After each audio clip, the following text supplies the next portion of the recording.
আল্লাযীনা ইউমিনুনা বিল গায়ব ওয়া ইউকিমুনাস সালাত ওয়া মিম্মা রাযাকনাহুম। তিনটা বিষয়কে একভাবে উল্লেখ করলেন। ঈমান বিল গায়ব, তাআল্লুক মা আল্লাহ as-সালাত, তাআল্লুক মা আল-খালক ওয়া মিম্মা রাযাকনাহুম ইউনফিকুন। এরপরে আল্লাহ সুবহানাহু ওয়া তাআলা নতুন করে কি বলছেন? ওয়াল্লাযীনা ইউমিনুনা বিমা উনজিলা ইলাইকা ওয়া মা উনজিলা মিন ক্বাবলিক। এটা কেন বললেন? এখন হচ্ছে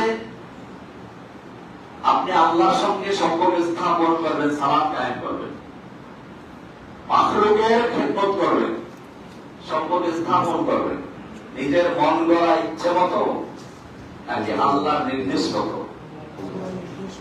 আল্লাহ নির্দেশ মতো করতে হলে আপনাকে আল্লাহ নির্দেশ জানতে হবে, এলেম লাগবে। দেখুন, ইমাম বুখারী রাহমাতুল্লাহ আলাইহি প্রথমে কিতাব বুখারী শুরু করেছেন ওহীর আলোচনা দিয়ে। সামনে একটু কমাই দেবেন নাকি? ওহীর আলোচনা দিয়ে। এরপরে কিতাবুল ঈমান উল্লেখ করেছেন। ঈমানের পরে ইলমের আলোচনা, কিতাবুল ইলম। তারপরে কিতাবুত তাহারাত থেকে আমলের আলোচনা শুরু হয়েছে। কেন? ঈমান এবং আমল মাঝখানে একটা ব্রিজ, সেতু হচ্ছে কি? ইলম। ইলমবিহীন আমল জাহেল মুরাক্কাব। আমল অনেক, ইলম নাই। অনেকে আছে জানে না, তারপর মনে করে জানে, এদেরকে বলা হয় জাহেল মুরাক্কাব। কি বলে? একটা হচ্ছে জানে না, সে জাহেল, আরবিতে জাহেল বলে। জাহেল বলে খুব খারাপ কিছু না, মূর্খ। জাহেল বলে আমাদের খুব খেপে যাবে কি? ওই যে আবু জাহেল, ওটাও মূলত আল্লাহ রাসূল সাল্লাল্লাহু আলাইহি ওয়াসাল্লাম তাকে খেতাব দিয়েছিলেন আবু জাহেল। তাহলে জাহেল মানে হচ্ছে মূর্খ, যে জানে না। জানে না এটা সে জানে, এ হচ্ছে সাধারণ জাহেল। আর একটা হচ্ছে জানে না কিন্তু সে মনে করে সব জানে, একে বলা হয় জাহেল মুরাক্কাব। কি বলা হয়? এটা মারাত্মক, ডেঞ্জারাস। কেন? যে ব্যক্তি জানে যে আমি অনেক কিছু জানি না, সে তো জানবে, তার থেকে যে ভালো জানে তার থেকে জেনে নিবে, সে পড়াশোনা করবে জানার জন্য। যেহেতু সে জানে যে আমি জানি না, আমাকে জানতে হবে। কিন্তু যে লোক জানে না অথচ মনে করে জানে, সে কি কারো থেকে জানার চেষ্টা করবে? কেন করবে না? সে তো মনে করে সব জানে। এই জন্য একে বলা হয় জাহেল মুরাক্কাব। এই চিরস্থায়ী জাহেল থেকে যাবে। কবি সুন্দর বলেছেন, আকাশকে নাদান নাদিকে ইউদান নাদিকে বেদান নাদ। আকাশকে নাদান, ওই ব্যক্তি যে কিছু জানে না অথচ সে মনে করে জানে। তার জাহেলে মুরাক্কাব আবাদুত তাহরে বেমানাত। সে চিরকাল জাহেলে মুরাক্কাব, আমি জানি না, তার তো জানার সুযোগ আছে, সে জানবে, পড়াশোনা করবে, যে জানে তার থেকে জেনে নিবে। কিন্তু যে লোক মনে করে সব জানি, সে কারো থেকে জানবে না। এই লোকগুলো খুবই মারাত্মক। আবেদে জাহেল, আবেদে মূর্খ আবেদ। এলেন নাই, জেনে বুঝে সহি পদ্ধতিতে আমল করবেন ইখলাসের সঙ্গে, ওটা ভালো। না জেনে বেশি আমল করা। এই জন্য নুরানি পদ্ধতির যে মাদ্রাসাগুলো আছে ওখানে হাদিস মুখস্থ করানো হয়। তাহলে একটা হাদিস আছে কি, আখির দীনাকা ইয়াকফিকা আমালুল কলিল। তুমি তোমার দ্বীনকে খালেস করো, অল্প আমলই তোমার নাজাতের জন্য যথেষ্ট হয়ে যাবে। এই কারণে আল্লাহ সুবহানাহু ওয়া তাআলা স্বতন্ত্রভাবে উল্লেখ করছেন, ওয়াল্লাযীনা ইউমিনুনা বিমা উনজিলা ইলাইকা ওয়া মা উনজিলা মিন ক্বাবলিক। আর যারা ঈমান আনে ওই কিতাবের প্রতি যা আপনার প্রতি নাযিল করা হয়েছে। বিমা উনজিলা ইলাইকা খুব গুরুত্বপূর্ণ। উনজিলা বলা যায়, যাকে শুরুতে বলেছিল যালিকাল কিতাব, তাই এখানে বললেই হতো ওয়াল্লাযীনা ইউমিনুনা বিল কিতাব। যারা ঈমান এনেছে ওই কিতাবের প্রতি যা আগে উল্লেখ করা হয়েছে, যথেষ্ট ছিল। আর বলা হয়েছে কি বললেন? বিমা উনজিলা ইলাইকা ওয়া ইলাইকা আলাইকা না। কি বলা হয়েছে? ইলাইকা মানে আপনাকে উদ্দেশ্য করে আপনার প্রতি নাযিল করা হয়েছে। এটাকে বলা হয় ইখতিসাস তাশরীফ, সম্মান এবং বিশেষভাবে আপনাকে উদ্দেশ্য করে নাযিল করা হয়েছে। একটা চিঠি আপনাকে উদ্দেশ্য করে ইস্যু করা হয়েছে, আরেকটা হচ্ছে সবার জন্য করা হয়েছে, আপনার জন্য করা হয়েছে। এক হবে ইলাইকাটা হচ্ছে এরকম, যেটা আপনাকে উদ্দেশ্য করে আপনার প্রতি নাযিল করা হয়েছে। ইলাইকা বিমা উনজিলা ইলাইকা, এই কিতাব না, বিমা উনজিলা, যা কিছু নাযিল করা হয়েছে। মা এটা দ্বারা বোঝানো হয়েছে যা নাযিল করা হয়েছে শুধুমাত্র কিতাব না, কিতাব ছাড়াও কিছু আছে। সেই কিতাব ছাড়া যারা আছে ওটা হচ্ছে ওহি গায়বত হাদিস। আমরা এখান থেকে শুধুমাত্র কোরআন না, হাদিসেরও দলিল পেশ করতে পারি। মা মা যা কিছু সবকিছুর উপরে বানাবে, তাহলে এমনটা নয় যেটা মতের সাথে মিলে ওটা মানে, যেটা মতের সাথে মিলে না ওটা মানে না, এটা না। বরং কি বলা হয়েছে? মা মালিল উমুম আই জামিআ মা উনজিলা, যা কিছু নাযিল করা হয়েছে। তোমার প্রতি আসুক বা না আসুক, তোমার মতের সাথে মিলুক বা না মিলুক, সবটার উপরে যারা ঈমান আনে। এটাই কোরআনে বলা হয়েছে আফাতুমিনুনা বিবা'দিল কিতাব ওয়া তাকফুরুনা বিবা'দ, তোমরা কি কিছু জিনিসের উপরে ঈমান আনবে আর কিছু জিনিসের ঈমান আনবে না, এমনটা করবে? এমনটা যারা করবে ফামা জাযাউ মান ইয়াফআলু যালিকা ইলা আখির, সেখানে শাস্তির কথা উল্লেখ করা হয়েছে। এমনি ভাবে কোরআনে বলা হয়েছে যারা কিতাবের কিছু অংশ মানে, কিছু অংশ মানে না, ওয়ায়ুরিদুনা আন ইউফাররিকু বাইনা আল্লাহি ওয়া রাসূলিহি ওয়া ইয়াকুলুনা নু'মিনু বিবা'দ ওয়া নাকফুরু বিবা'দ, কিছু মানবো কিছু মানবো না। ওয়ায়াত্তাখিযু বাইনা যালিকা সাবিলা, এই দুয়ের মধ্যবর্তী একটা তৃতীয় রাস্তা তৈরি করে, মধ্যবর্তী রাস্তা, মধ্যপন্থ। আল্লাহ বলছেন উলাইকা হুমুল কাফিরুনা হাক্কা, আমরা বলি হক্কানি আলেম, হক আমরা বলি হক্কানি কাফির। উলাইকা হুমুল কাফিরুনা হাক্কা, যারা কিছু মানবে কিছু মানবে না, আর দাবি করবে মুমিন, আল্লাহ বলছেন এরা হক্কানি কাফির, হক কাফির। উলাইকা হুমুল কাফিরুনা হাক্কা, এটা প্রথম আয়াতটা আফাতুমিনু বিবা'দিল কিতাব ওয়া তাকফুরুনা বিবা'দ ফামা জাযাউ মান ইয়াফআলু যালিকা মিনকুম ইল্লা খিজয়ুন ফিল হায়াতিদ দুনিয়া, সূরা বাকারার 85 নম্বর আয়াত।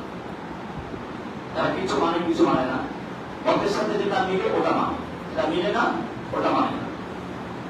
নিজের কাছ থেকে বেরো পার্থক্য বের হয়ে গেল। চরম কথা বলি, রাসূল তো প্রিয়। আপনি যদি সচেতন না হন, আপনি খপ্পরে পড়ে যাবেন, পড়ে যাচ্ছে অলরেডি, কারণ তাদের কাছে কোরআনের আয়াত আছে। আমিও যদি আগে সতর্ক না করতাম, এখন বলতাম আপনি একটু রাসূল প্রিয় পৌঁছে দেওয়া দায়িত্ব পেয়ে গেছে। আরো আয়াত আছে, ইয়া আইয়ুহার রাসূল বাল্লিগ মা উনজিলা ইলাইকা মির রাব্বিক, হে রাসূল আপনার প্রতি আপনার রবের পক্ষ থেকে যা নাযিল করা হয়েছে তা পৌঁছে দিন, এটা পৌঁছে দিতে বলা হয়েছে। এছাড়া কোরআনে বলা আছে ফাসালনা কুল্লা শাইইন তাফসীলা, আমি সবকিছু অর্ধেক ভিতরে অর্ধেক বাইরে, এক পথে দাঁড়াই আছে। আপনি কি করবেন? এই কথা বেরোঙ্গা বেরোঙ্গা, হয়তো ভিতরে ঢুকো বের হয়ে যাও, অর্ধেক ঢুকে অর্ধেক বের হওয়া চলবে না। সাধারণভাবে আপনার ঘরে যদি কেউ অর্ধেক প্রবেশ করে অর্ধেক বাইরে থাকে, আপনি বলেন বিরাটা বের হয়ে যাওয়া মানে ঢুকো, আল্লাহ কি এত সহজ আপনার ছেড়ে দেবেন? আল্লাহ আপনাকে পরিষ্কার জানিয়ে দিয়েছেন সূরা বাকারা 208 নম্বর আয়াত, ইয়া আইয়ুহাল্লাযীনা আমানু উদখুলু ফিস-সিলমি কাফা, এই ঈমানদারগণ ইসলামে প্রবেশ করো পরিপূর্ণভাবে, অর্ধেক বান্দা অর্ধেক বান্দারা এসব চলবে না। এরপরে আল্লাহ সুবহানাহু ওয়া তাআলা আবার একটু আয়াত আছে, এরপরে আমি বিস্তারিত উপর আলোচনা করছি না। আল্লাহ সুবহানাহু ওয়া তাআলা রাসূল সাল্লাল্লাহু আলাইহি ওয়াসাল্লামের দায়িত্ব বর্ণনা করেছেন, সেখানে উল্লেখ করে দিয়েছেন যে তিনি শুধু কেউ নন, শুধু পিয়ন না, আর কিছু আয়াত দেখেছি যেখানে পৌঁছে দেওয়ার রাইট রয়েছে, কিন্তু প্রশ্ন হচ্ছে পিয়নের কি কাজ আছে চিঠি পড়ে দেওয়ার? চিঠি পৌঁছে পৌঁছে যাবে, চিঠি তালিম দিবে, রাসূলের দায়িত্ব আছে। কোরআনে স্পষ্ট বলেছে অনেক জায়গায়, ওয়ায়ুআল্লিমুহুমুল কিতাবা ওয়াল হিকমা, তিনি কিতাব ও হিকমতের তালিম দিবেন। ইব্রাহিম আলাইহিস সালাম যখন দোয়া করেছেন তখনই বলেছেন রাসূলরাও যে রাসূল তোমার আয়াত তেলাওয়াত করবে, এক নম্বর ডিউটি। দুই নম্বর ডিউটি কি? ওয়ায়ুআল্লিমুহুমুল কিতাবা ওয়াল হিকমা, কিতাব ও হিকমত তালিম দিবেন। ওয়ায়ুযাক্কিহিম, তাহলে বোঝা গেল শুধু পৌঁছে দেওয়াই দায়িত্ব না, তেলাওয়াত করাই দায়িত্ব না, বরং কি করা এরপরে শুধু পর্যন্ত না। আল্লাহ স্পষ্ট বলেছেন কিতাবুন আনজালনাহু ইলাইকা, আপনার প্রতি কিতাব নাযিল করেছি লিতুবাইয়িনা লাহুম মা নুজিলা ইলাইহিম, তাদের প্রতি যে কিতাব নাযিল করা হয়েছে ওই কিতাবটা আপনি তাদেরকে বুঝিয়ে দিবেন, বয়ান করে দিবেন। লিতুবাইয়িনা লিন-নাস, মানুষের জন্য আপনি বয়ান করে দিবেন। কি বয়ান করে দিবেন? মা নুজিলা ইলাইহিম, তাহলে সাহাবায়ে কেরামদের জন্য তো বুঝাবার প্রয়োজন হলো, আর তুই 1400 বছর পরে এসে তোদের বোঝাবার দরকার নাই। তোর গাদা মার্কা লিডার, মূর্খ লিডাররা শিখাই দেয় সারা এরকম করো বাস, এটা হয়ে গেছে। ঠিক, রাসূলের হাদিস মানে না, মূর্খ ইমামদের হাদিস মানে। হিজবুত তাহরীর বলেন অন্তত দল আছে বাংলাদেশে অনেকগুলো, সবগুলো গোমরাহির ভিতরে যুক্ত আছে। এদের কিছু সিগারেট খাওয়াই বাবা আছে, এবার অন্ত সতেরো হিজবুত তাওহীদ, তাহরীর না তাওহীদ।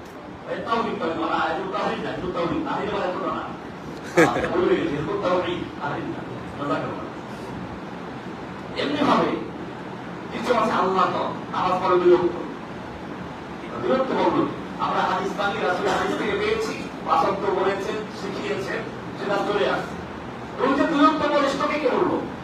বড় কোরআনে আছে আপনি সালাত তারাফাইন নাহার দুটো ওয়াকিব ওয়া সালাতুল উস্তাদে আছে, হাফিজু আলাস সালাওয়াত ওয়া সালাতুল উস্তাদ,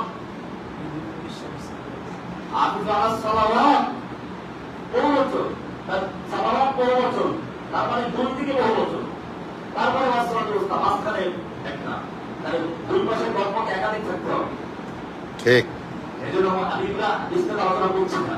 এই যে মূর্খ লোকেরা বিভ্রান্ত করছে, আপনাদের যারা কোরআন হাদিসের দর্শ ওলামায়ে কেরামদের সংস্রবে নেই, এই লোকগুলোকে সহজেই তারা শয়তানের মতো কল করে ফেলবে। এই জন্য নিয়মিত দর্শে আসবেন ইনশাআল্লাহ। ইনশাআল্লাহ।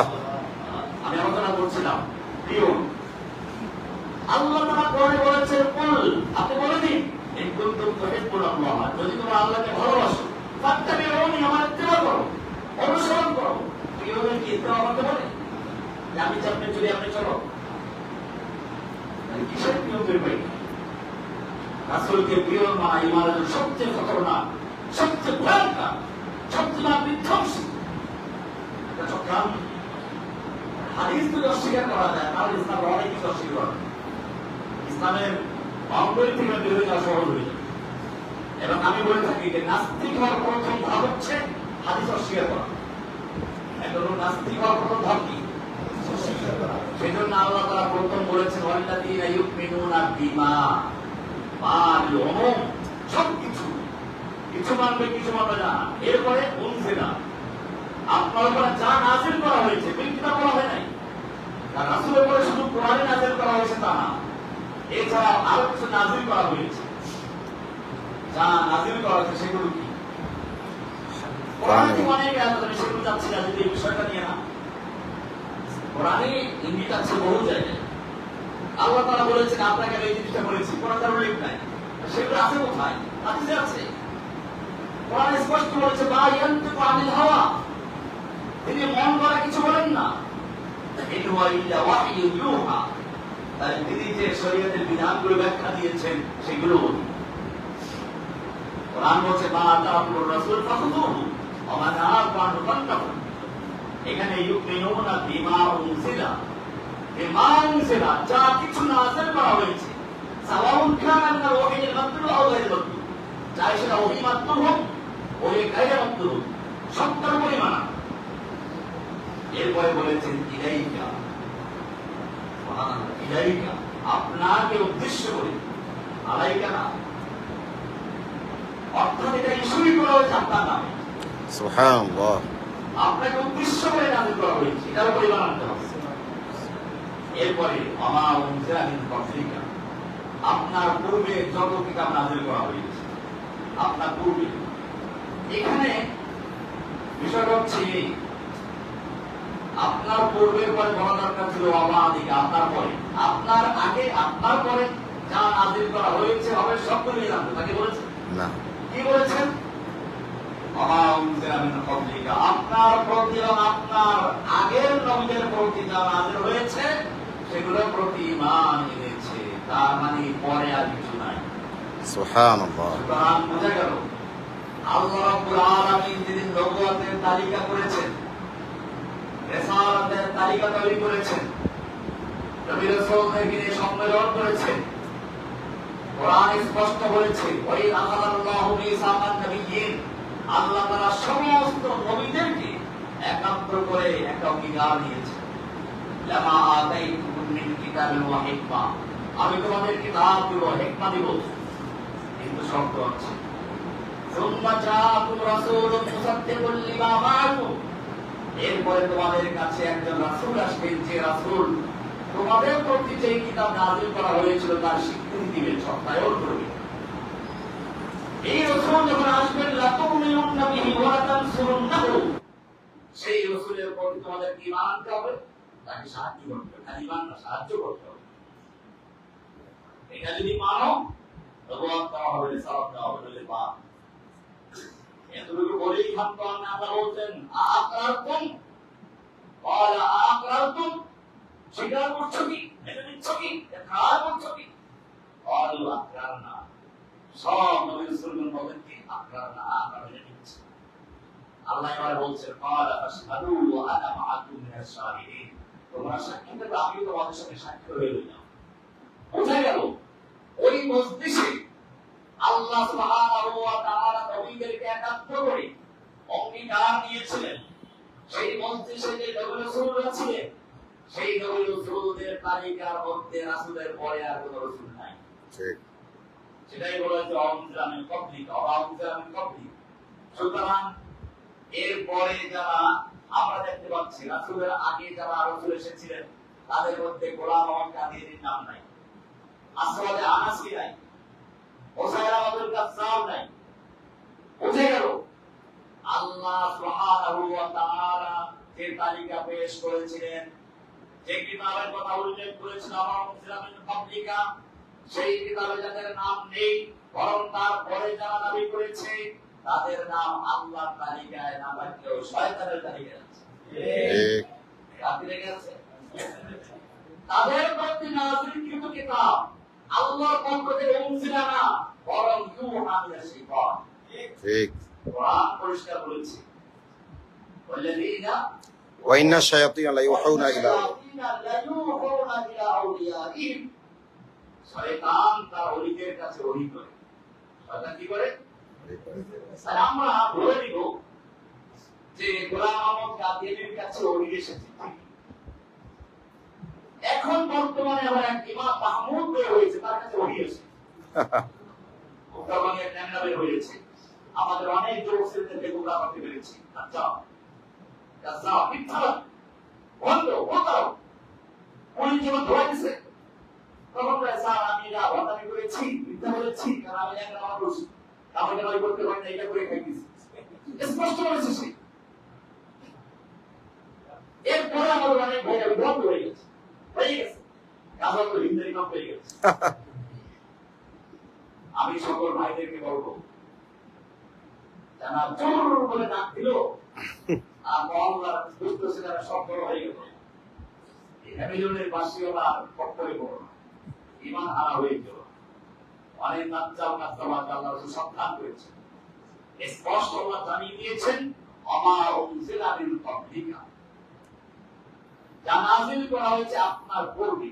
সুতরাং আপনার পরে যেগুলো আসবে এগুলো আমার তালিকায় নেই, এগুলো ঈমান আনা যাবে না, এগুলো আমার পক্ষ থেকে নাযিলকৃত নয়, বরং শয়তানের। সুতরাং খতমের ওপরে দলিল শুরুতেই আছে সুবহানাল্লাহ। কোরআনের শুরুতে আল্লাহ রাব্বুল আলামিন স্পষ্ট করে দিয়েছেন আকীদার মৌলিক বিষয়গুলো। এরপরে ইলম অর্জন হলো আসমানি কিতাব ওহী ইলম। কোরআন বলেছে তাত্তাবি'আ মা ইউহা ইলাইকা মির রাব্বিক।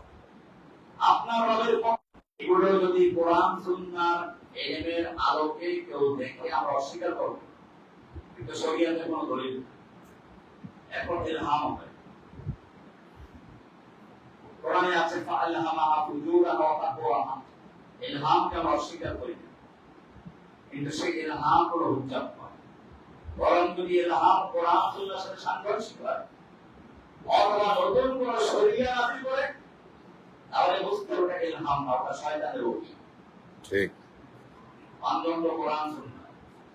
কোরআন সুন্নাহর আলোকে আমরা যাচাই করব। এটাই হচ্ছে والذين يؤمنون بما أنزل إليك وما أنزل من قبلك। আপনার প্রতি যা নাযিল করা হয়েছে, আপনার পরে যা নাযিল করা হয়েছে তার উপর ঈমান আনবে। পূর্বে পরের কোনো অপশনই রাখা হয়নি, কোনো সম্ভাবনাই নেই। এই কারণে আল্লাহ রাসূল সাল্লাল্লাহু আলাইহি ওয়াসাল্লামকে উদ্দেশ্য করে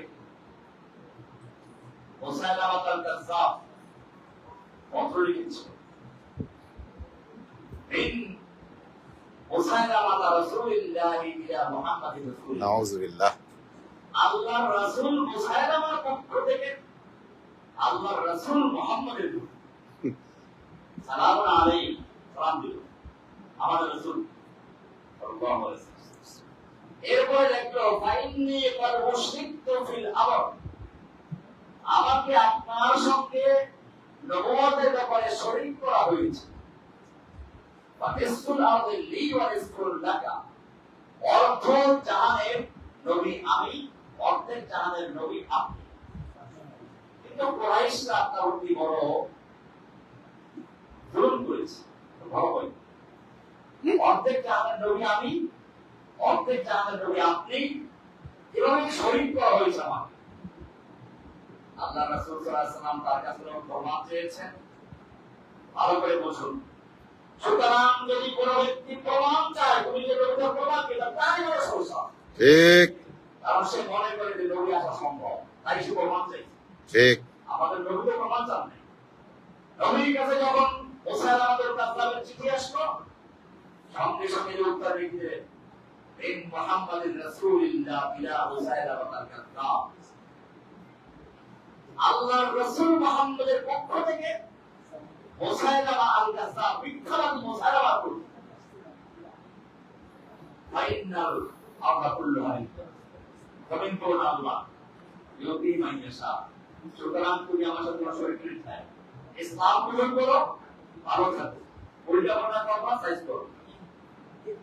আল্লাহ রাসূল সাল্লাল্লাহু আলাইহি ওয়াসাল্লামের মৃত্যুর পরে আবু বকর রাদিয়াল্লাহু তাআলা প্রথম থেকে একটা বড় কাজ করেছেন। এবার একটা শুধু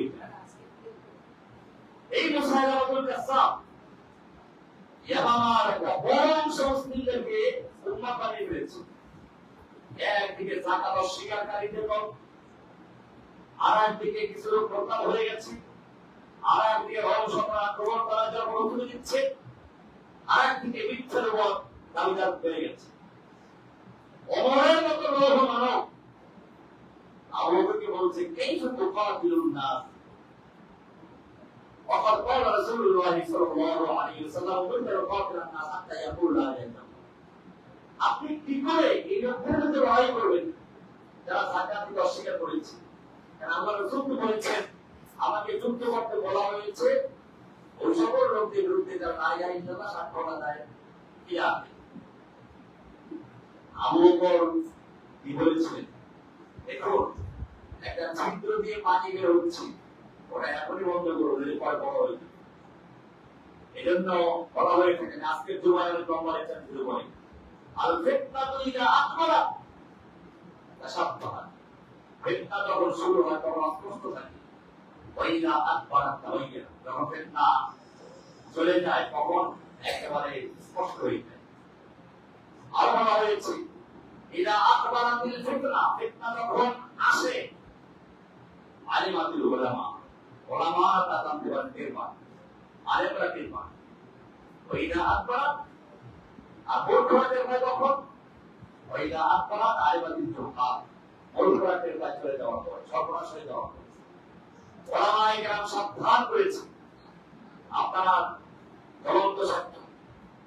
আমি যখন পারমাণিক বক্তব্য দিয়েছিলাম আপনাদের যাওয়ার আগে স্পষ্ট বলেছিলাম, তোমাদের উপর বিপদ ফিরে আসছে, ঐক্যবদ্ধ হও, লড়াই করো। তারা লোকটির মধ্যে লিপ্ত ছিল, যার কারণে বিপদ যখন এসে গেছে কিছুই করার নেই, অর্থ রয়েছে ভেড়ার তাদের মতো, লড়াই করার কোন শক্তি ছিল না। আর যদি তারা প্রস্তুত হতো ফিলিস্তিনের মতো লড়াই করত। ফিলিস্তিন যুবকেরা নিজেদের ভূমি ছাড়ে নাই, পরে এখানে করবো না না না না না, আমরা ছাড়বো না, আমরা আমাদের ভূমি ছাড়বো না, এখানেই বলবো। বাচ্চা বাচ্চাদের গান আমার জিজ্ঞেস করুন আমি কি, আমার পরিচয় কি? আমি আসমানের শহীদ। বাচ্চাদের কেবল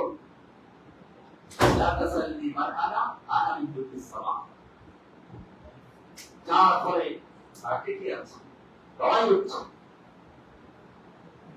যাই হোক, বলছিলাম আবু বকর সিদ্দিক রাদিয়াল্লাহু তাআলা আনহু বুঝতে পারলেন এখন যদি সামান্য ছাড় দেওয়া হয় তাহলে এটা আরো আস্তে আস্তে বাড়বে। সেজন্য তিনি বললেন না,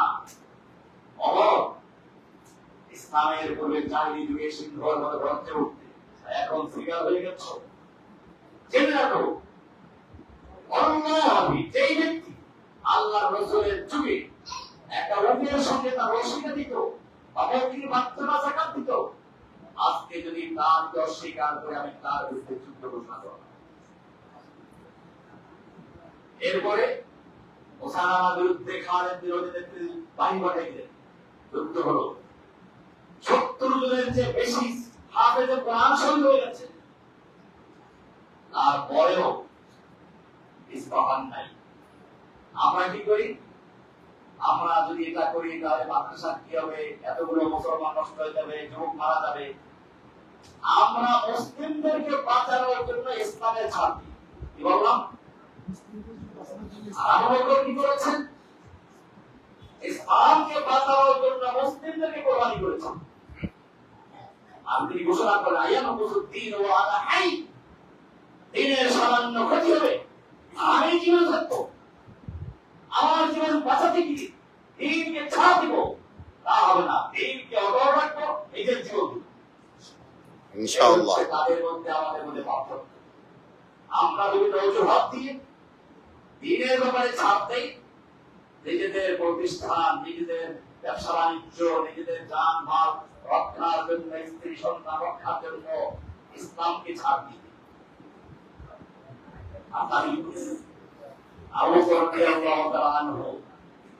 এই চিন্তা করেন ইসলামের চুল পরিমাণ ছাড় দেওয়া হবে না, মুসলিম শেষ হয়ে যাবে। কারণ আমাদের হেফাজতের দায়িত্বটা আল্লাহ। আমরা যদি শহীদ হয়ে যাই আমাদের ঘরে ইসলাম থাকা থাকবে না, আল্লাহ হেফাজত করার জন্য লোক পাঠাবে। ঠিক, সেই জন্য আমাদের মনে রাখতে হবে, আমরা যারা এখনো দিন শিখছি মনে রাখতে হবে আমাদের উপর দিন নির্ভরশীল নয়।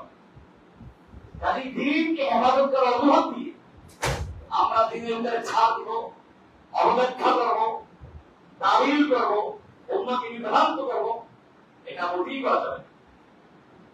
প্রয়োজনে জীবন যাবে, প্রয়োজনে জান মাল চলে যাবে, তারপর অটল থাকতে হবে। এটাই হচ্ছে আবু বকর সিদ্দিকের সেই ঘোষণা। হোসেন আবুল কাসসাবের বিরুদ্ধে লড়াই করতে গেলেন, তিনি দলিল চেয়েছিলেন, সাহাবারা দলিল চেয়েছিলেন। তাহলে এই উম্মতের সর্বপ্রথম আল্লাহর নবী নিজে নবুয়ত দাবিদের কাছে কোনো দলিল চান নাই। এরপরে নবীর মৃত্যুর পরে প্রথম খলিফা সাহাবায়ে কেরামদের যুদ্ধের জন্য পাঠালেন, তারা মুসাইলামা আল কাসসাবের বিরুদ্ধে কোনো দলিল চান নাই, বিনা দলিল লড়াই করেছে। বোঝা গেল কিয়ামত পর্যন্ত যে কেউ নবুয়ত দাবি করবে বিনা দলিলে কাফের, বিনা দলিলে মুশরিক, বিনা দলিলে মুরতাদ। যদি কোনো ব্যক্তি তাকে দলিল প্রমাণ চায় তাহলে তারই মানে ওটা শুনতে আছে। ঠিক। এখন নবুয়তের মাসআলা, ঈমানের মাসআলা আল্লাহ পরিষ্কার বলে দিয়েছেন, والذين يؤمنون بما أنزل إليك وما أنزل من قبلك। আর যারা ঈমান আনে আপনার প্রতি নাযিলকৃত ওহীর উপরে। আমি কিতাব বলি না, কি বলেছি? ওহী। ওহী মাত্র হতে পারে, ওহী বাইরে মাত্র হতে পারে। এমনি ভাবে ওমা উনজিলা মিন ক্বাবলিকা, আপনার পূর্বে যা নাযিল করা হয়েছে, পূর্বের কিতাবের উপর নাযিল হয়েছে, তবে ঈমান আনার অর্থ কি? অর্থাৎ সেই কিতাবগুলো আল্লাহ নাযিল করেছে, আল্লাহর পক্ষ থেকে কিতাবগুলো সহিহ। বাকি এখন শরিয়া ভিন্ন। শরিয়া লিকুল্লিন জাআলনা মিনকুম শিরআতাও ওয়া মিনহাজা, শরিয়া ভিন্ন। এই কারণে অনেকে প্রশ্ন করেন, তাহলে ওই কিতাব নাযিল করার কি প্রয়োজন ছিল? একবারে কোরআন শরীফ নাযিল করে দিলেই হতো। তো জাকির নায়েক সাহেবকে ওই প্রশ্ন করেছিলেন, উনি উত্তর দিয়েছেন, উত্তরটা ভালো, আল্লাহ তাকে যেন দান করো। অনেক প্রশ্ন আলহামদুলিল্লাহ তার মাধ্যমে ক্লিয়ার হয়েছে উম্মার কাছে, তাদের মুশরিকদের কাছে। তিনি উত্তর দিলেন যে ঠিক আছে, তোমার ছেলেকে তুমি প্রাইমারি স্কুলে পড়াও, তারপরে হাই স্কুলে, তারপরে কলেজে, তারপরে ইউনিভার্সিটি। এখন যদি ছেলে বলে আব্বু তুমি যখন আমাকে ভার্সিটি পড়াইবে, তাহলে প্রাইমারিতে কেন ভর্তি করাইলে, হাই স্কুলে কেন দিলে, কলেজে কেন দিলে, সরাসরি ভার্সিটিতে দিতে? বিষয়টা এরকম। মূলত আল্লাহ সুবহানাহু ওয়া তাআলা ধাপে কিতাব নাযিল করেছেন। নূহ আলাইহিস সালাম পর্যন্ত যে কিতাবগুলো ছিল সেগুলো ছিল এক ধরনের কিতাব। আদম আলাইহিস সালামের এক ছেলে আরেক ছেলেকে হত্যা করেছে, তাহলে কেমনে করবে? ওহীর মাধ্যমে জানিয়ে দিল এটা কাউয়া, আর একটা কাউয়াকে হত্যা করেছে। তারপরে কি করলো? সে কেমনে দাফন করলো, এর মাধ্যমে শিখে এটা ওহী। কৃষি কাজ কেমনে করবে, তরকারি কেমনে খাবে, রুটি কেমনে খাবে, এগুলো সব ওহীর মাধ্যমে জানা হয়েছে।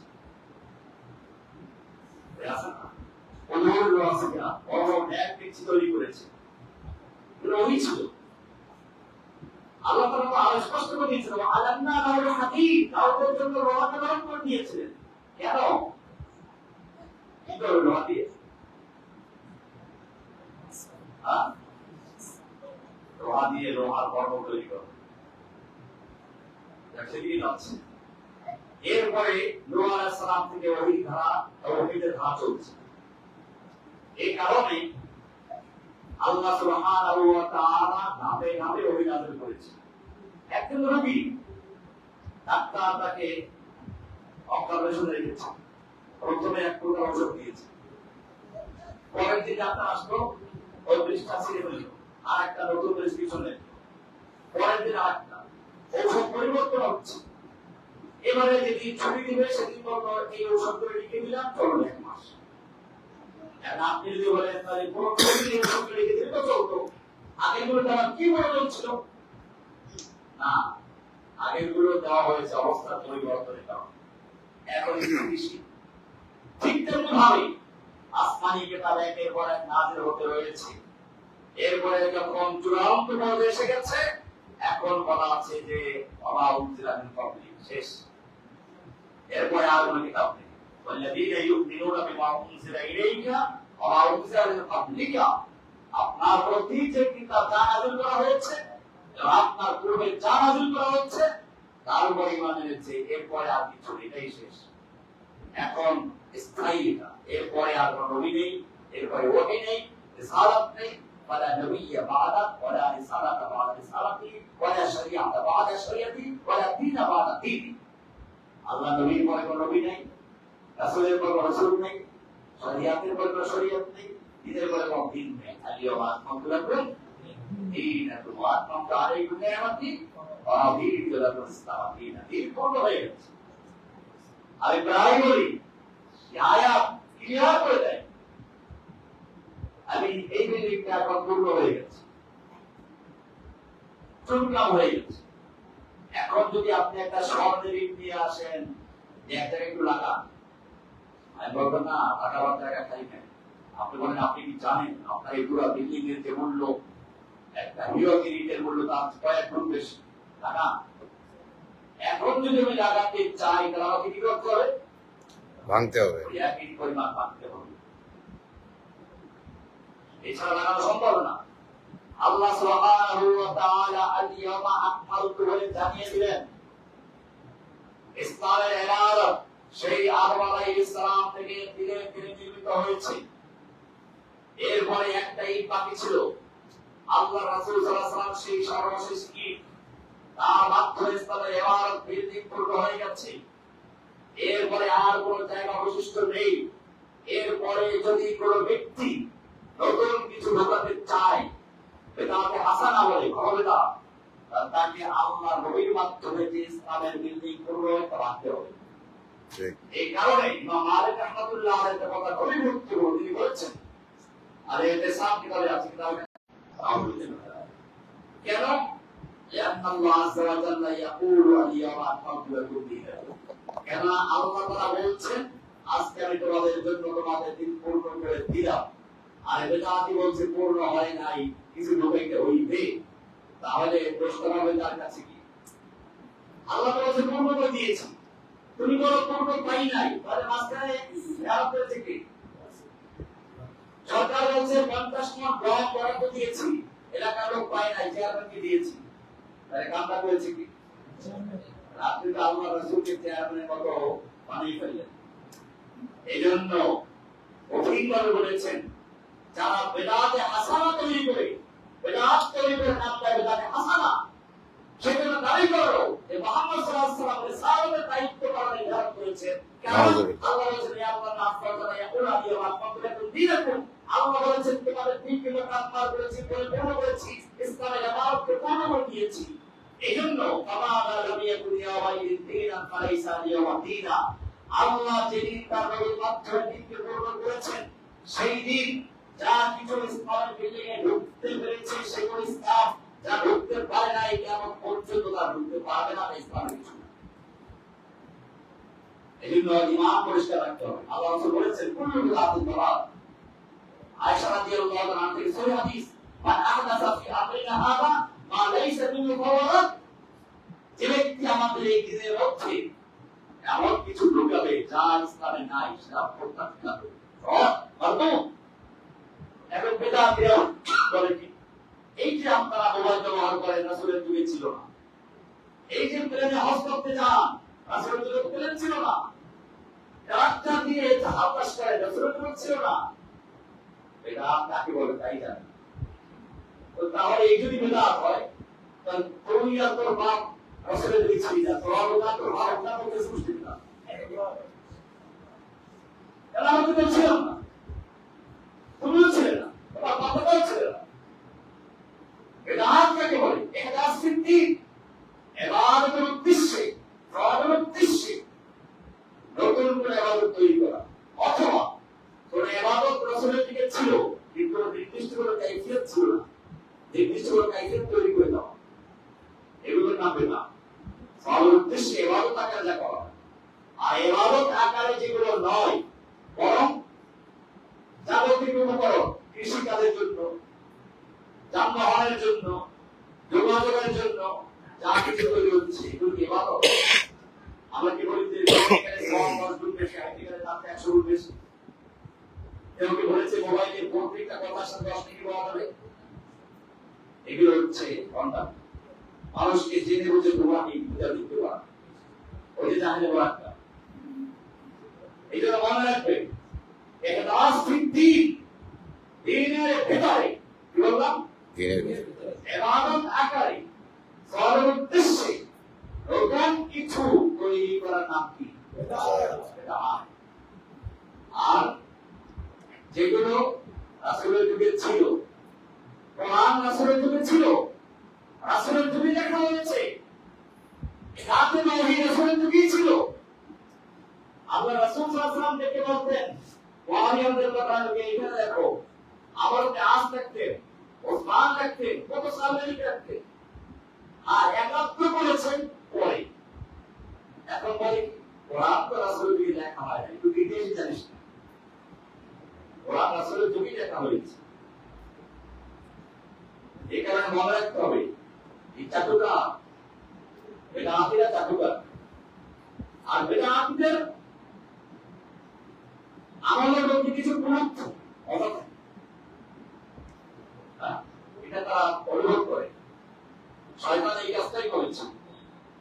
শয়তান প্রথমেই মূর্তি পূজা করতে বলে নেয়। এটা আমার লেকচার আছে বিস্তারিত।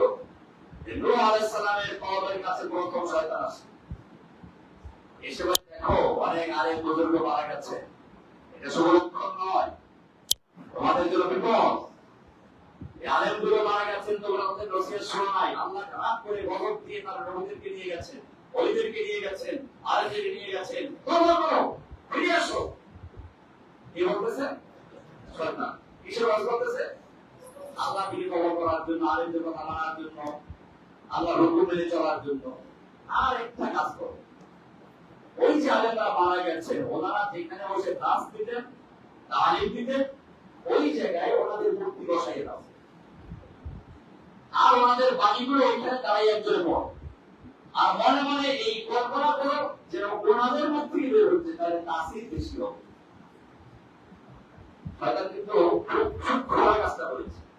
মানুষেরা মূর্তি তৈরি করলো এবং সেভাবে ওই মূর্তির সামনে দাঁড়িয়ে তাদের বাণীগুলো বলা শুরু করলো এবং এক ধরনের পুনঃ অনুভব করতে লাগলো, মজা হচ্ছে, তাফসীর হচ্ছে। এইভাবে প্রজন্ম থেকে প্রজন্ম চলে গেছে। এরপরে শয়তান আসছে আবার এক নতুন প্রজন্মের কাছে, আরে তোমাদের যে এত গজব, এত বিপদ আবার জানো কেন? তোমরা তোমাদের বাপ দাদার গর্ব থেকে বিচ্যুত হয়েছে, তওবা করো, ফিরে আসো। আর এই যে মূর্তিগুলো দেখো, এগুলো মুশকিল কুশা, হাজাতুল আওয়া, আপনারা বস রঞ্জে পারস, ইয়েসুর দাস, জুলফির দাস, এগুলো ভণ্ড বাউলদের পরিভাষা। আমরা তো ভণ্ড পুরো বাংলাদেশ দেখতে পাচ্ছি না, এই ভণ্ড বেশি আছে ইন্ডিয়ান, তার চেয়ে বেশি আছে পাকিস্তান। ওইখানে উৎপন্ন হয়, এখানে কিছু সাপ্লাই করে। এই বাউল বলে যত আউল ফাউল আছে সব তৈরি কোথায়? পাকিস্তান, ইন্ডিয়ান। ওখানে বাংলা নামাজ, গরিব নামাজ, গরিব নামাজ পড়া যায়, বাংলা নামাজ শুরু করে না। আমি গেছি ওখানে, হায়দ্রাবাদের এলাকায় গুরুবারগা শরীফ, ওখানেও গুরু আছে, যারা আমাদের গুরু আছে, পানি খায় না, ময়লা পানি, কচ্ছপ, কুমির, তারপরে গজার মাছ। এই যে কুমির একটা কামড়াইছে মানুষ, এখন কুমির হয়ে গেছে, এই আফসোস হয়ে গেছে, খাওয়া বিকারে মানব করবেন নামে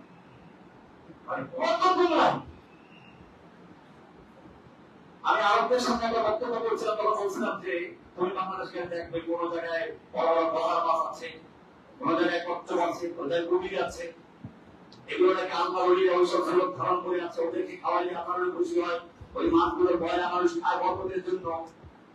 ওরা হাস করে বলে তুমি যা বলছো কি সত্য নয়? আমি যদি না বড় করে জানি তারপরে কিন্তু ওই বলবে আবার আল্লাহ অতিরিক্ত হয়ে যাবে, তার মানে না কল্পনাই করতে পারে না। অথচ আমার দেশের মানুষ মুসলমান দাবি করে কোনো মাজারে কচ্ছপ, কোনো মাজারে কুমির, কোনো গজার মাছ, কোনো মাজারে এইসব তৈরি করে বসে আছে। সেজন্য মনে রাখতে হবে, আল্লাহ তাআলা স্পষ্ট বলে দিয়েছেন ওমা উনজিলা ওয়াল্লাযীনা ইউমিনুনা বিমা উনজিলা ইলাইকা ওয়া মা উনজিলা মিন ক্বাবলিকা, আপনার প্রতি যা নাযিল করা হয়েছে, আপনার পূর্বে যা নাযিল করা হয়েছে, এর উপর ঈমান রাখে। ওহী পূর্ণ হয়ে গেছে, নতুন করে ওহী আসবে। এরপরে আল্লাহ তাআলা বলছেন অবিল আখিরাতি হুম ইউকিনুন, আখিরাতের উপর তারা ইয়াকিন রাখে। ইয়াকিন বিল আখিরাত, আখিরাতের প্রতি ইয়াকিনের মধ্যে আখিরাত শুরু হয় সফর মৃত্যু দিয়ে, তারপরে কবর, বারজাখ, হাসর, তারপরে হিসাব নিকাশ, ফুলসিরাত, জান্নাত, জাহান্নাম, এই সবগুলো আখিরাতের অন্তর্ভুক্ত। হাউস, শাফাআত, বিস্তারিত আলোচনা করতে অনেক সময় লাগবে। মূলত মক্কার কাফেরদের সঙ্গে আর ইসলামের যে মৌলিক পার্থক্যগুলো তার তিনটা জায়গায়, কয়টা জায়গায়? তিনটা জায়গায়। একটা তাওহীদ, ওরা আল্লাহকে মানত, আল্লাহ আছেন, আল্লাহ আসমান জমিন সৃষ্টি করেছেন, আমাদের সৃষ্টি করেছেন, চন্দ্র সূর্য সৃষ্টি করেছেন, নক্ষত্র সৃষ্টি করেছে, এসব বিষয়গুলো তারা বিশ্বাস করে। তারা আল্লাহ ঘরে মেহমানদেরকে খাওয়াইতো, বাইতুল্লাহ হাজিদেরকে পানি পান করাইতো, নিজেরা হজ করতো। তাহলে তারা আল্লাহ মানত। বাকি হলো তাওহীদ, এক আল্লাহর ইবাদত, আনুগত্য, দাসত্ব চলবে, মাঝখানে কোনো ভায়াবাদ চলবে না। এখানে কি কথা বলছি? একটা তাওহীদ। দ্বিতীয় নাম্বার হচ্ছে রিসালাত, মুহাম্মদ সাল্লাল্লাহু আলাইহি ওয়াসাল্লাম যে আল্লাহর রাসূল, এটা বিশ্বাস করতে হবে। তিন নাম্বার মৌলিক পার্থক্য ছিল আখিরাত, আল বা'স বা'দাল মাউত, মৃত্যুর পরে যে আবার করা হবে। এই কারণে আল্লাহ রাসূল সাল্লাল্লাহু আলাইহি ওয়াসাল্লাম যখন এই আখিরাতের প্রতি ঈমানের কথা বললেন, মক্কার এক দার্শনিক তাফসীরে নাম পাবেন, দৌড়ে গেছে মরুভূমিতে, 1000 বছরের পুরাতন একটা হাতি নিয়ে, উটের হাতি, গলার হাতি, একবার দিয়ে করে দিতে, একবার দিলে হয়ে গেছে। দেখেন এটা অসার, ভিতরে কিছু নেই। এরপরে এবারে পাউডার করলো, এবার আর একটু উড়িয়ে দিল, এরপরে সে যুক্তি দিল, বলো এই পুরাতন হাতি পাউডার করে উড়িয়ে দিয়েছি, বলো কে এটাকে জীবিত করবে? আল্লাহ নবীকে প্রশ্ন করলো। নবীকে প্রশ্ন করা মানে কাকে প্রশ্ন করা? আল্লাহকে। আমরা দেখতে পাচ্ছি আল্লাহ তাআলা সূরা ইয়াসিনের শেষে উত্তর দিয়েছে, অবরাবা লানা মাসালান ওয়া নাসিয়া খালকা, অবরাবা লানা মাসালান, আমার উদ্দেশ্যে একটা মিসাল, উপমা, যুক্তি পেশ করেছে। ওয়া নাসিয়া খালকা, সে নিজের সৃষ্টিটা ভুলে গেছে। এটা একটা দুর্বল উল্লেখ তার করা হচ্ছে, একটা দুর্বল উত্তর দিয়েছে, ছোট একটা ভূমিকা। সে কি নিজের সৃষ্টিটা ভুলে গেছে? এরপরে আল্লাহ বলছেন, কুল ইউহীহাল্লাযী আনশাআহা আওয়ালা মাররা, আপনি জানিয়ে দিন, এই পুরাতন হাতি তুমি পাউডার গুলো নিয়েছো, এই সব পাউডার গুলোকে একাত্র করে পুনর্বার তৈরি করবেন তিনি, প্রথমবার তৈরি করেছে। তুমি কি জানো প্রথমবার তোমার একটা হাতি তৈরি করতে কত কথা ব্যবহার করা হয়েছে? কত গ্রুপের মুরগি, খাসি, গরু, দুম্বা, ভেড়া, উট, বকরি, তারপরে পশু, কত পশু পক্ষী, মুরগি, কত গ্রুপের মুরগি খেয়েছো, ধান, চাল, গম, ভুসি, সব কিছু খেয়ে তারপরে হাতি তৈরি করে আম, জাম, পেঁচো, কাঁঠাল, কোন দিকে যাবে? আল্লাহ তাআলা এক জায়গায় বলেছেন, কাল্লা লাম্মা ইয়াকদি মা আমারা فلينظر الإنسان إلى طعامه أنا صببنا الماء صبا, আমি আসমান থেকে পানি বর্ষণ করি, ثم شققنا الأرض شقا, জমিকে বিদীর্ণ করে তারপর ফসল উৎপন্ন করি, فأنبتنا فيها حبا وعنبا وقضبا وزيتونا ونخلا وحدائق غلبا وفاكهة وأبا متاعا لكم ولأنعامكم। সুন্দর করে বলেছেন, অনেক কথা এখানে আছে, এগুলো বললাম, যা তখন বললাম। আল্লাহ উল্লেখ করেন, তুমি যে বললা কে জীবিত করবে, এই বিভিন্ন উপাদান একাত্র করে যিনি তোমার এই হাতিটা তৈরি করেছে, তিনি তোমাকে পুনর্বার তৈরি করতে পারবেন। গ্রামে গল্প নিয়ে বলা যায়, পুরাতন জিনিস, সিলভারের জিনিস, কাঁসার জিনিস, এগুলো ক্রয় করে পিঠে পিঠে ভেঙে চলে নিয়ে আসে, কিছু জিলাপির বিনিময় নাকি, এরপরে আবার কয়েকদিন পর ওগুলো নতুন করে বানাই নিয়ে যায়। প্রথমবার এই পাতিলগুলো, হাড়িগুলো যারা তৈরি করেছিল, ওইটা কঠিন ছিল না দ্বিতীয়বার তৈরি করা কঠিন বেশি? প্রথমবার। যে আল্লাহ সুবহানাহু ওয়া তাআলা প্রথমবার তৈরি করেছেন, ওই আল্লাহ তাআলা পুনর্বার তৈরি করতে সক্ষম। এইজন্য নাস্তিকদের অনেকগুলো গ্রুপ ছিল মক্কাতে, একবার পুরো আখিরাত অস্বীকার করতো, তাদের স্লোগান কোরআনে আছে, ইন্না ইল্লা হায়াতুল দুনিয়া ইল্লা হায়াতুল দুনিয়া নামুতু ওয়া নাহইয়া, জীবনটা একটাই, খাওয়া রুটি করা করে দেওয়া শেষ। এখনো আছে, ওই যে জমি ভূমিকা আছে, নগদ চাপাও হাত পেতে নাও বাকির খাতায় শূন্য খাত, নগদ চাপাও হাত পেতে নাও বাকির খাতায় শূন্য খাত, দূরের মাত্র কি অবসরে মাঝখানে তার বিদায়, দূরের মাত্র হচ্ছে আখেরাত, জান্নাত, এগুলো শুনে লাভ কি? মাঝখানে বিদায়। আবার ভর্তি করি দুনিয়াটা অস্ত বড় কত। এই জন্য কোরআনে শুরুতেই বলে দিয়েছে অবিল আখিরাতি হুম ইউকিনুন, আখিরাতের উপর তারা ইয়াকিন রাখে। ইয়াকিন কি জিনিস? ইয়াকিন তিন রকম। ইয়াকিন একটা হচ্ছে হক্কুল ইয়াকিন, একটা আইনুল ইয়াকিন, একটা ইলমুল ইয়াকিন। আপনাকে বলা হলো এই বিল্ডিং এর পিছনে একটা খাল আছে, আপনি দেখেন না, এটা হচ্ছে কি ইলমুল ইয়াকিন। এরপরে আপনি খাল গেলেন, মসজিদের পিছনে গিয়ে দেখেন খাল আছে, এবারে খালি ডুবাইলেন, এটা হচ্ছে আইনুল ইয়াকিন। ডুবানোর পরে হক্কুল ইয়াকিন, দেখার সময় আইনুল ইয়াকিন, দেখলে আইনুল ইয়াকিন, হক্কুল ইয়াকিন। তারপরে দেখার পরে আইনুল ইয়াকিন, আর ডুবানোর পরে হক্কুল ইয়াকিন। বলা হলো এটা কি? এটা হলো ইলমুল ইয়াকিন। ইলমুল ইয়াকিন।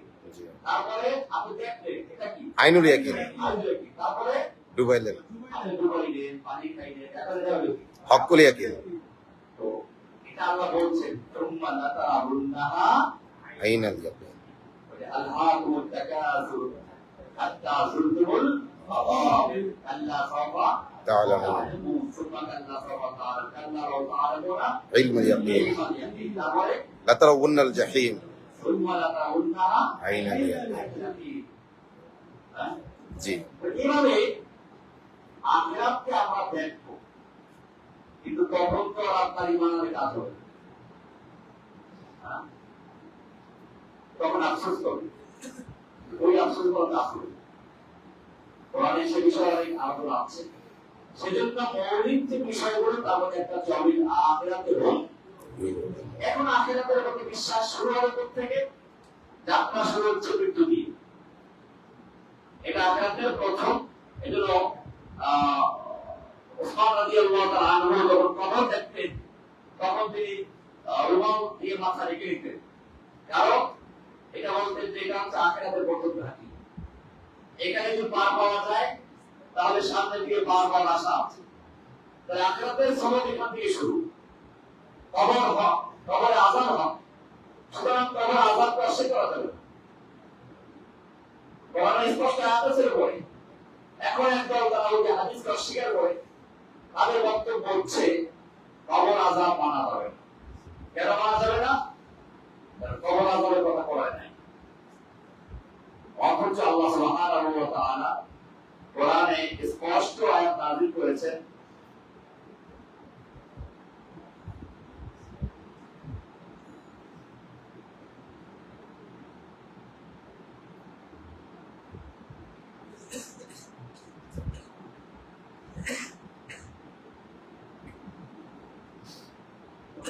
النار يوعدون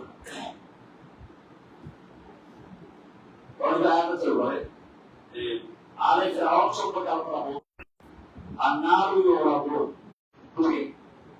তারা যদি একদিন সবর করতে না পারে, আল্লাহর ভয় করে, নিজের কাছেই খারাপ লাগে। এটা তো বিয়া ন্যাচারাল। অকালে মহব্বত করে, আমাকে মহব্বত করে, ন্যাচারাল। আরেকটা হচ্ছে আকলি, ঔষধ খেতে ঔষধ, এটা ন্যাচারাল না, খাইতে হয় আর জ্ঞান করে খেতে হবে, সেটা বাই করি। রাসূলকে মহব্বত করা কোন ধরনের? এটা তো সবাই আমরা জানি যে তবিয়াত বা নিজের মেজাজ স্বভাব, সেটা কারো অধীনে না। তো বলবো যে না, এটা তার উদ্দেশ্য শরীয়ত উপরে আকলি, শরীরী মানে শরীয়ত যে মহব্বত করতে বলছে ওটা। প্রশ্নকারী প্রশ্ন করলো, তাই যদি হয় ওমর রাদিয়াল্লাহু তাআলা আনহু বলেছেন, ইয়া রাসূলুল্লাহ, আপনাকে আমি সবচেয়ে ভালোবাসি সবকিছু থেকে, কিন্তু জানের থেকে না। আল্লাহ রাসূল তার কোন এখনো পূর্ণ মনোযোগ পাওয়া যায়। আল্লাহ রাসূল তার বুকে থাপ্পড় দিলেন, এরপরে তিনি বললেন, ইয়া রাসূলুল্লাহ, এখন আপনি আমার কাছে আমার জানের চেয়ে বেশি ভালোবাসেন। এছাড়া হাদিসে বলা হয়েছে, লা ইউমিনু আহাদুকুম হাত্তা কুনা আহাব্বা ইলাইহি মিন ওয়ালিদিহি ওয়া ওয়ালাদিহি ওয়ান নাস আজমাইন। বাবা সন্তান, তো বাবার সন্তানকে মানুষ ভালোবাসে যে পরিমাণ তার চেয়ে বেশি। বাবার সন্তানকে ভালোবাসে মানুষ কোন ধরনের পাপ করে? আচ্ছা, সমানতা। তাহলে সেই ধরনের মহব্বত করতে বলা হয়েছে। এছাড়া কোরআনের সূরা তাবারাকা উত্তর আয়াত আছে কুলিন কানা ওয়াহুকুম আবনাউকুম ওয়া ইখওয়ানুকুম আশিরাতুকুম আটটা জিনিস বলা হয়েছে।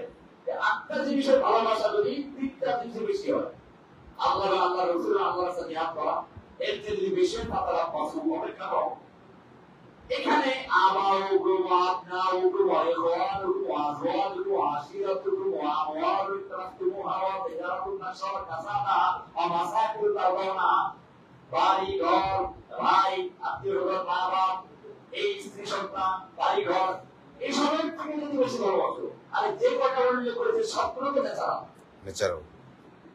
তাহলে রাসূলকে ভালোবাসতে ভালোবাসে এর চেয়ে বেশি। তো এটার উত্তর হচ্ছে যে আসলে প্রথম পর্যায়ে রাসূলকে ভালোবাসতে হবে আকলি শরঈ, যে রাসূলকে আল্লাহ ভালোবাসতে বলেছে তাই ভালোবাসতে হবে। কিন্তু এটাকে আরো ডেভেলপ করতে হবে, এটাকে নিজের মনের সাথে মানাতে হবে এবং এমন করতে হবে যেটা একসময় ব্যথা করতে হবে। সেটাই হচ্ছে হাদিসের উল্টাকে, এটাই হচ্ছে হাদিসের উল্টাকে, যে আল্লাহর কাছে ভালোবাসা তোমার আকলি না শরঈ না, মানে এমন ভাবে তোমার অন্তরে বসানো যে তোমার অন্তরে আপনার ছড়ি। আল্লাহ সুবহানাহু ওয়া তাআলা আমাদের সকল বিষয়কে বুঝার এবং আমল করি।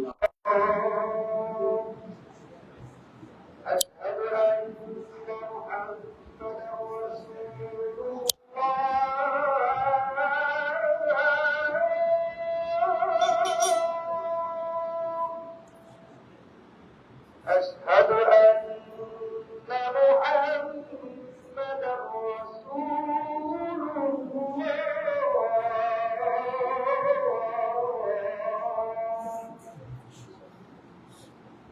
حي على الصلاة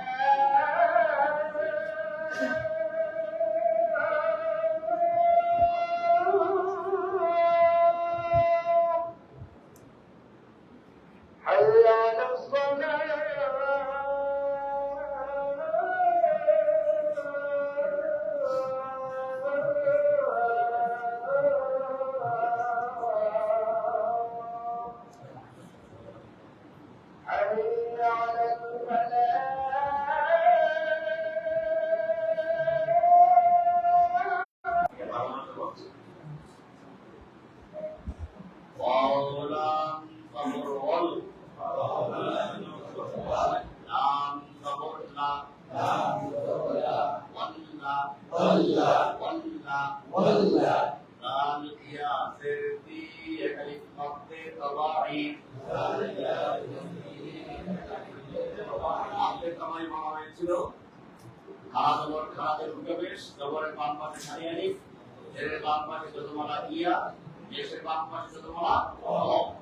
এখানে দালের নিচে ফের বাম পাশে যতমালা ইয়া মাপতে তো হয় এখানে না দাল ইয়া ফের দি এখানে মাপতে তাবাই দাল ইয়া নুন সাবরনা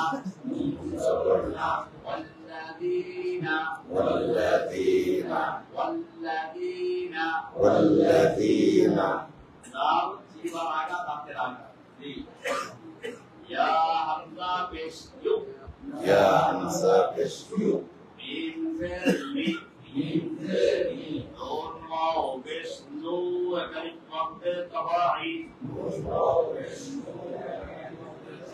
نون صبرنا يؤمنون نون واو بشنو وكلمة مقد طباعي কি জন্য পেশের বাম পাশে যতলা فازر بي ميم ألف زبر ما تين ألف مقدر منفصل ميم ألف زبر ما تين ألف مقدر منفصل مقدر তবাই তবাই বাম পাশে খালি আলিফ মقدর তবাই পরে অর্থাৎ আলিফের পরে যদি পরবর্তী শব্দের শুরুতে আমরা থাকে তাহলে মقدر منفصل কিভাবে জানবে আপনারা দেখবেন কোরআন শরীফের ছোট একটা বাক্য আছে এর মতো ওটা দেখলে বুঝবেন মقدر منفصل বিমা এরপরে হামজা আলিফের জবর পেশ দিলে সেই আলিফকে হামজা বলে আমরা হামজা পেশ বলি। এরপরে নুনের জজম নুন সাকিন এবং তানবিনকে চার ভাবে পড়া যায় কয় ভাবে ইজহার ইকফা ইকরার ইকরাম ইকফা হচ্ছে তানবির মানে নুন সাকিনের পরে পরের অক্ষর আছে কয়টা তা সা জিম দাল দাল সা সিন শিন সাদ দ ত ব হা ক তা এই দুটো অক্ষরের কোন একটা যদি আসে তানবিনের পরে বা নুন সাকিনের পরে তাহলে ওই তানবির বা নুন সাকিনকে অস্পষ্ট করে গুণটার সাথে পড়া নাম হচ্ছে ইকফা। যেমন আমি দেখাচ্ছি এখানে নুন সাকিনের পরে সা আছে পুরোটা করে আছে হামজা নুন পেশ নুন ইকফা জাজের জি জিটা একটু হালকা বাতাস দিতে হবে লাম জবর লা বিমা উনজিলা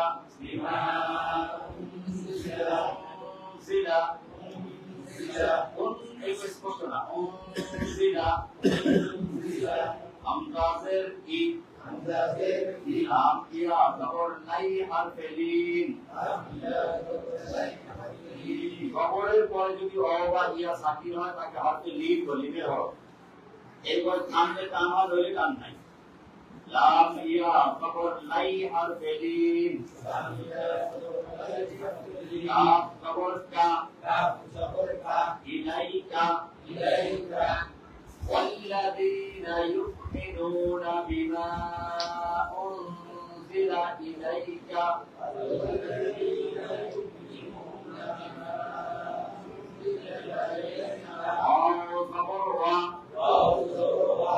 ألف خبر ما من ألف قصد منفصل